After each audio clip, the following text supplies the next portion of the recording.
So, what do you do if you're a multi-billion-dollar company like AT&T and you support a policy that the overwhelming majority of the American people rejects? Well, you pretend to be on the American people's side while you simultaneously push for a policy that goes against their desires, and that's exactly what AT&T was recently busted doing.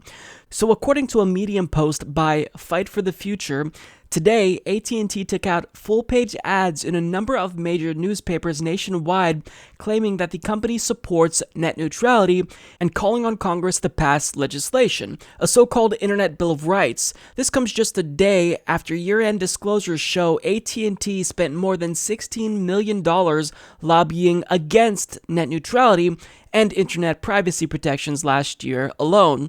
At the exact same time that ads went live, congressional staffers reported that they started getting flooded with mysterious tweets using the hashtag #NetNeutLawNow, with a message reading, "We need real net neutrality, not a CRA that can't pass. Please pass a permanent net neutrality law."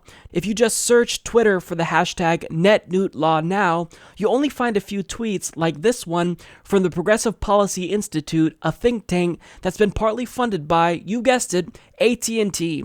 If you search for the phrase that's tweeted, you see large numbers of identical tweets which appear to be generated through a paid hashtag campaign geo-targeted at people's lawmakers. AstroTurf efforts like these are just the latest in a long and sordid history of campaigns funded by big telecom companies attempting to create the false impression that there is grassroots support for their terrible positions on net neutrality and consumer privacy. The purpose of these tweets is to spread misinformation. The internet service provider's plan has always been to use the crisis they created by gutting the FCC rules to ram through bad legislation that permanently undermines net neutrality while claiming to save it.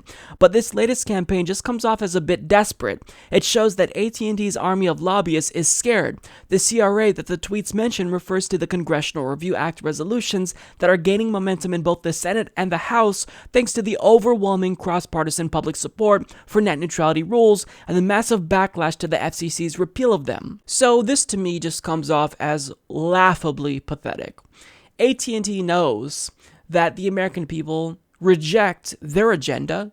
So what do? They pretend to be on our side. They try to dupe people into supporting their bullshit, phony net neutrality laws, which will just solidify what the FCC did. I mean, we're onto your bullshit. This is exactly what Comcast and Verizon tried to do ahead of the net neutrality repeal. They were releasing videos talking about how they supported net neutrality. At least Comcast did this. They talked about how they would never block or throttle content, and then suddenly, as the repeal of net neutrality creeped up, they dropped those promises. I wonder why they did that. It's almost as if they're lying to us and they have a vested interest in repealing net neutrality because they can make billions and billions of dollars in profit off of ripping us off even more than they already do.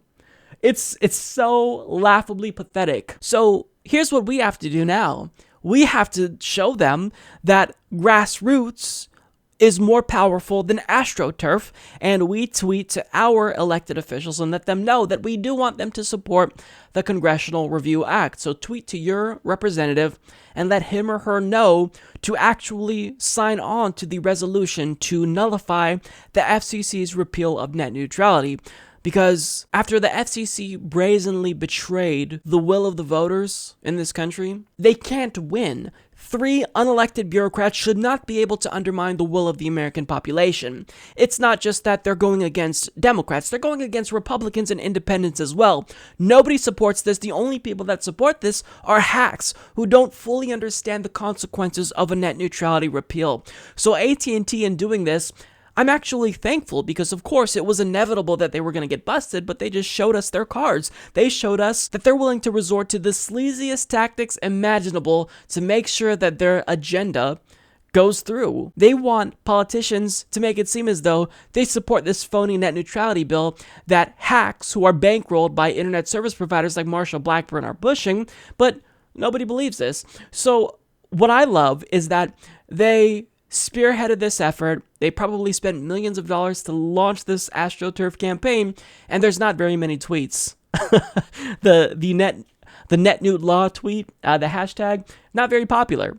So they wasted their money. Congratulations. So look, at the end of the day, net neutrality activists will win because we have the grassroots on our side. And again, grassroots is always more powerful than AstroTurf because AstroTurf is fake, inflated numbers. It's bots. That's what we saw when the FCC opened up their comment process, and we saw a bunch of bots flood the FCC comment line saying that they support Ajit Pai's pro-corporate agenda and they support his decision to repeal Title II net neutrality protections. But we learned that that was bots quickly. So these internet service providers are so greedy that they inadvertently undermine themselves. They show us just how desperate they really are, and that just helps our cause. So AstroTurf will never beat out the grassroots because there's more of us and our voices are just louder. You can try to create bots to drown out our voices. You can try to get people on board with your shitty policy, your faux net neutrality protection law that dupes people into thinking you support net neutrality, but nobody's buying what you're selling.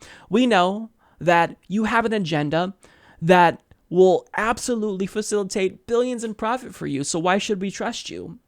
The answer is we shouldn't, and we don't. Congratulations, you played yourself. This segment of the Humanist Report was brought to you by 7coffeeroasters.com. They're a minority-owned small business in Seattle, and they specialize in roasting unique and delicious coffee that's not actually roasted until you've placed your order.